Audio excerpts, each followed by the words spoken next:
My sheep are in order. At least my little flock up top is doing okay. But down here, not so much.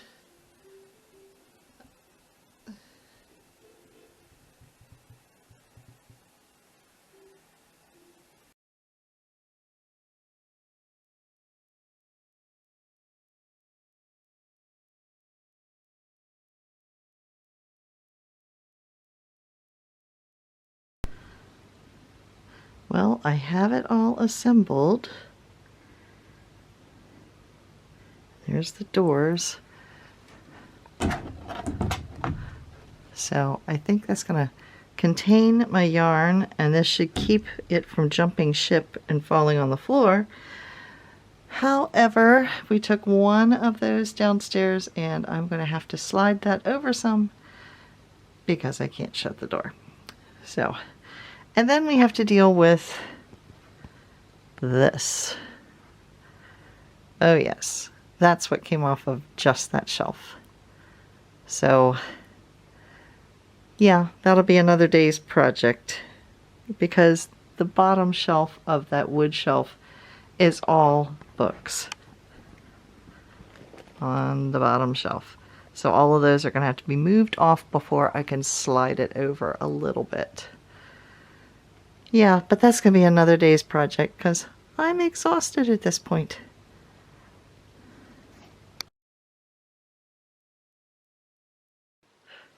I am a wreck today, but that's okay. The wig is going to cover lots, but it's a little dark up here. It's kind of rainy, icky outside today, but I'm back up to work on the yarn room, and a little problem has developed.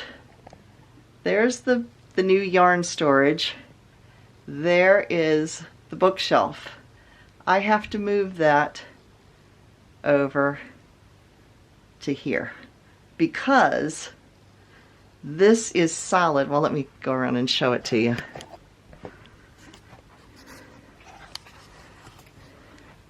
This is solid in the back, and right there is a return vent that can't be blocked. So I'm going to take the bookshelf and move it this direction toward me because it's open. The bookshelves are open on the back, so it won't block that.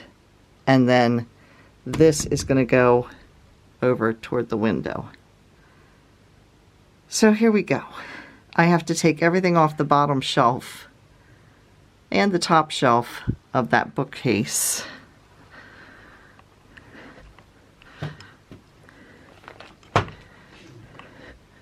Because the top shelf has stuff that can break. Those are ceramic sheep. And I think I can move it with the yarn on it.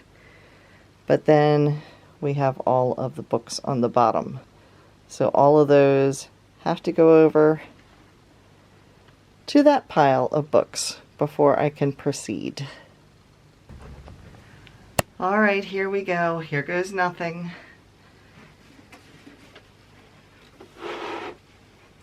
It's still heavy with just yarn on it. And a little wobbly too.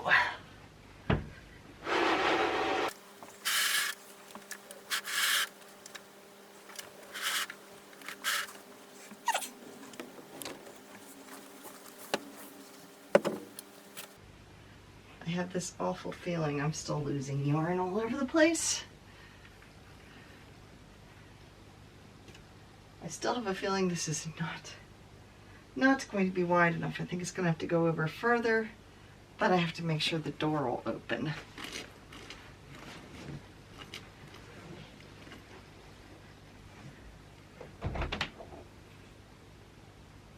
Okay.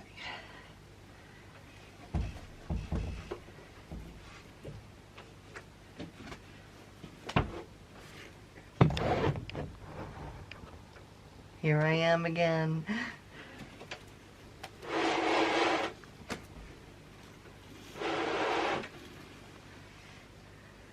Okay, now let's see if I created a big enough space over here. I hope so. we'll see. We're gonna push this and see how far it goes.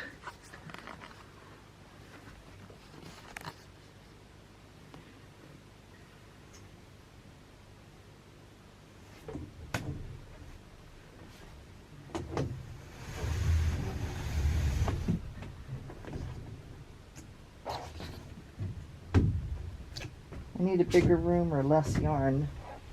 We'll vote for a bigger room. Who wants to get rid of the yarn? Oh, I ran into a notebook.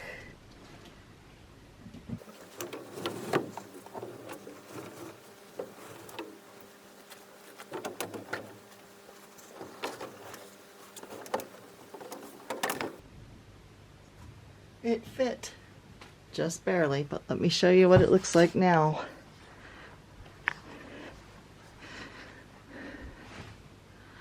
There it is.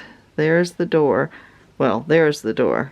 That is this picture, in case you have, or picture, this dress. Well, I'll show you the picture too. This dress was actually part of my great-great-grandmother's wedding dress. She was married in 1862, and her name was Cordelia. And her husband, well, they got married. She was a war bride, or it was a really bad honeymoon. I'm not sure which, but she got married the day before he enlisted, and he enlisted in the Civil War and was fighting for the next 3 years in the American Civil War on the Union side. So, yeah, they had one night together, and then off he went. Like I said, she was either a war bride or it was a really bad honeymoon. At least that's the family joke. But anyway, and then there's these little shoes. Those were my grandparents' shoes. The white ones were my grandmother's. And there's just one of the little brown ones. And that was my grandfather's. And they were born in 1909 and 1910. But the dress was made into several baby dresses. I think at the time my mother was born, and my mom is now 82. She was born in 1940. So somewhere around there, my great-grandmother and her sisters cut the wedding dress up and made a bunch of little baby dresses so everybody in the family had bits and pieces of it. And I think, if I remember the story right, this filet crochet, which is what this is here, see if I can get it to focus.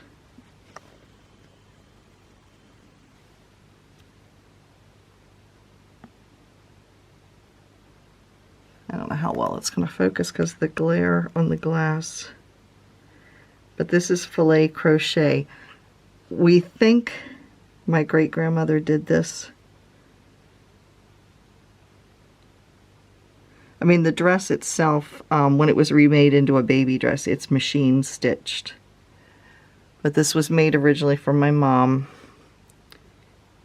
And my mother, I don't think, ever wore it, and I never wore it.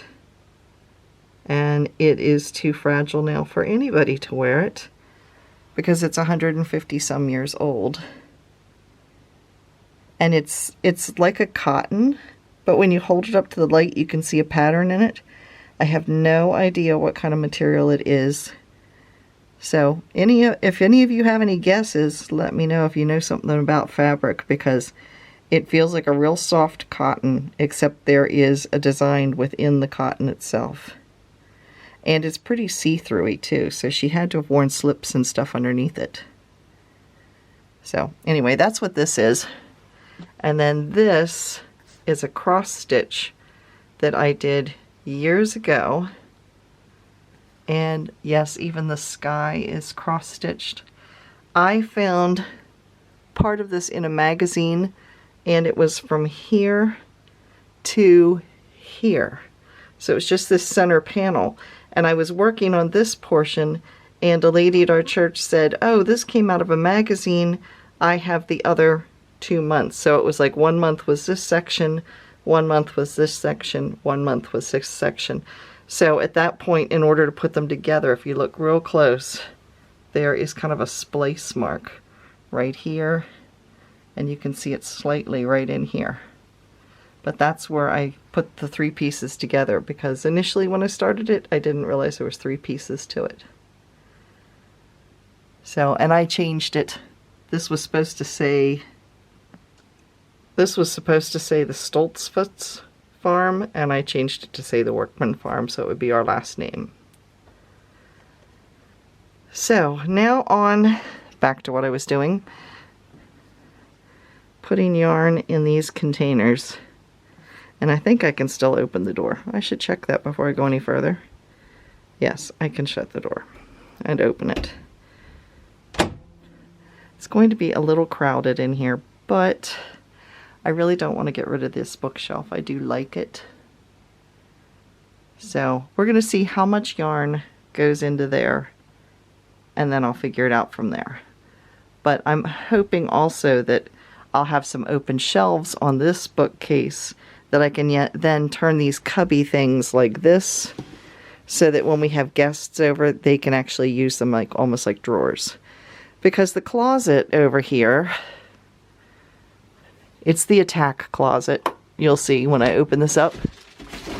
Yeah, out pops my gift wrap that never stays in place. And then there's my blocking boards, and then yes, there's more yarn in here as well, as like drawers with craft things in it, and my camera equipment and stuff like that. So yes, and that is mildew, unfortunately, on my blocking boards. I blocked a sweater up here, and this is in an attic type of, sort of like a Cape Cod type of house, and it did not get as warm upstairs here while it was blocking because it was damp, and it actually caused mildew on the board. So generally when I use it, I don't use that side, or I flip it upside down and use it, because I don't want the mildew smell to get in anything. So back to the yarn event. Well, I've kind of put a dent into it, kind of, sort of, maybe. I have some of my acrylics in there so far, and I'm still working my way through things. So yeah, that's where we are for today, and I'm missing some yarn. Believe it or not, I do know what I have, but I have this yarn on the top here. This was Knit Crate, and it's got silk in it, and this was called Titmouse, and they only sold 1 skein at a time. And I know I have 5 skeins of this somewhere, but I can't find the other 2. They're around here someplace, so I need to do a little bit more digging. But this is what I have so far. I have acrylics and like shawl in a ball, and just my stripe, and some like a Karen cakes, and these 5 go together for a little Afghan. They came from Joann's. And then there's some more acrylics, and that is Brava sport weight, like for socks and stuff like that, or slippers. And none of these are full right now. Over here I just saw a giant stink bug go flying by. How nice is that? Yuck. I don't know where that came from, but I just saw it go. Anyway, yeah. So in here, if it doesn't fall out, I have some of my purple yarns. These are going to, well, right here, these are going to be part of a sweater. And those are going to be part of I think, a sweater. And so is this. You can tell I like purple. And this keeps wanting to tumble out, so I have to kind of snap it shut there. This is sweater quantities of like fall type of colors. And I'm working on, I'm hoping to put all my winter weight sweater stuff together, and then all my summer weight sweater things together. That's the plan. We'll see how it works out. It honestly does not look like I've made any progress whatsoever, but I actually have.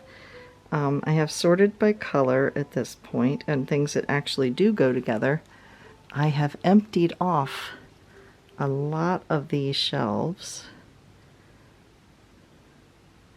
and a lot of these bins over here.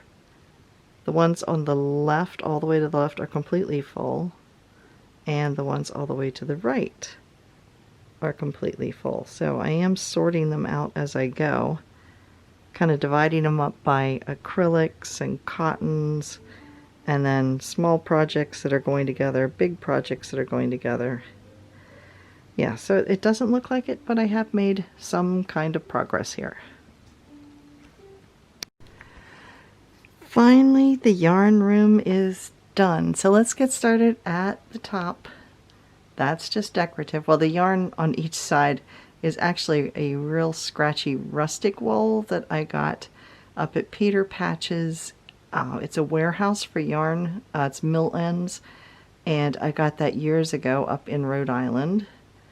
And then those are just miscellaneous books. Move a little closer here. And the bride doll I made, and a friend of mine made the little shepherdess, the little Bo Peep. So she's standing next to her sheep. And then here, I love organizing and floor plans and stuff. So that's those books. And that is actually a birdhouse, but it makes a great bookend. And then in here, in this basket, I have cards that you all have sent me. Things like that, so I don't lose them. And then over here, I have some wooden spools. I have some old sewing thread, so as I work through it, it was some of my grandmother's, I saved the wooden spools, just because I think they're neat. And then down here, these are crochet and miscellaneous like sewing books, and this big yellow folder here has like quilting patterns and crochet and knit patterns and all kinds of stuff in it. It's a mixture of things. These are like paper patterns that I have, and Knit Crate used to put out little brochures they sent with the box, and so those are what's inside there. And then these are 2 knitting DVDs, and then the rest are all knitting related books. And down there we have some photo albums.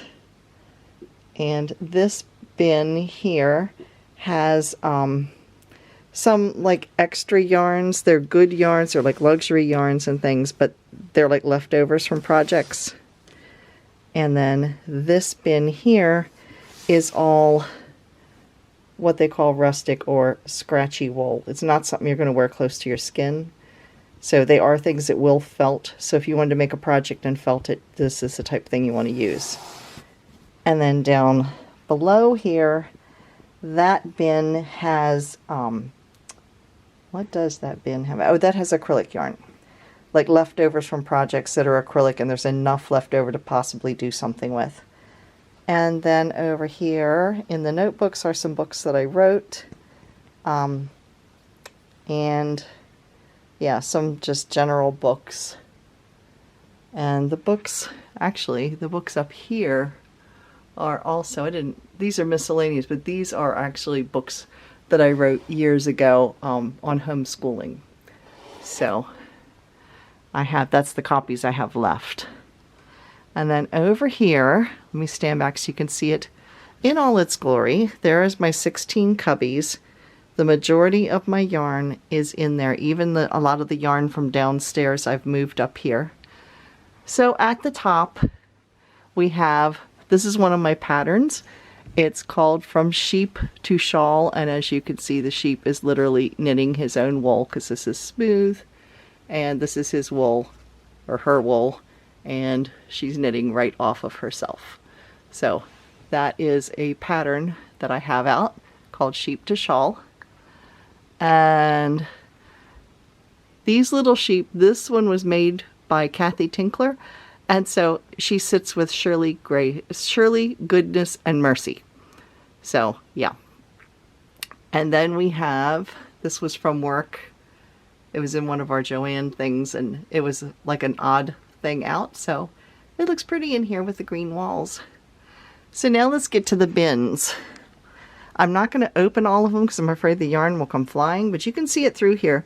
This cabinet, this cabinet, this cabinet, and this cabinet at the bottom. So all 4 on the left are sweater quantities of yarn. So there's enough yarn in some of these. See if I can open it without it flying at me. Like these are packaged. This is going to be one whole sweater. Back there is enough for a sweater. You get the idea. So these do kind of lock shut. They just kind of push past it. Some I've bothered to do that with, some I have not. These here are projects right in here, and these and these. These 4 top ones here are, a lot of them are knit crate yarns, so I have like 2 of them. So they could either be a small project or they can sit until I get something to put with them to make a larger project. So some of these are knit crates, some are ones like this is one that I dyed. This is a sock blank that I bought up in, oh, where did I get this? Rhode Island at Love to Knit. And what a sock blank is, it's already, see if I can get it to focus.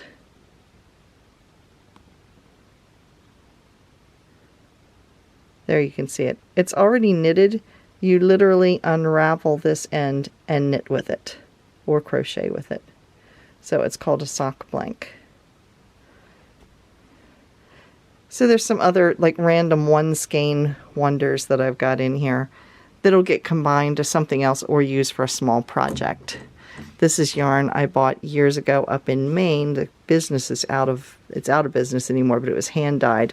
And it was Radiant Gradient in onyx, and it was from a place called the Purple Sheep. So the lady had a dye studio right in her backyard, literally right along the water. But sadly, I believe she's out of business now. So we have those, and then down here are also, these are like enough yarn for larger projects, but maybe not enough for a sweater. The bottom down here, which I'm not going to open because it's, well, I guess I can open it, yeah. This is all lace weight yarn.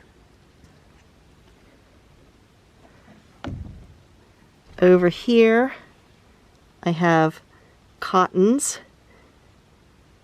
And some of them are leftover bits, some are enough to do something small with. And then this is once again some 2 and 3 and 4 skein, but not enough for a sweater. And then we go up top. This is the last row, and I have a lot of acrylic in here. So there's a lot of that back there. And then in here, this is also acrylic. These are sweater quantity amounts for acrylic. This is acrylic. And the very bottom down here is acrylic and cottons, but it's enough to make sweaters with. So that's what these are down here for summer weight sweaters. So, and ignore the hair because I'm sweaty working up here. And it's wigless wonder today. So anyway, I don't tend to wear it around the house when I'm working. It would fall off and it's just too hot. So anyway, that is how I've got it all set up at this point. And I hope you've enjoyed this. If you have, please give me a thumbs up and make sure to check out my next video on Saturday. See you all later. Thanks for watching. Bye.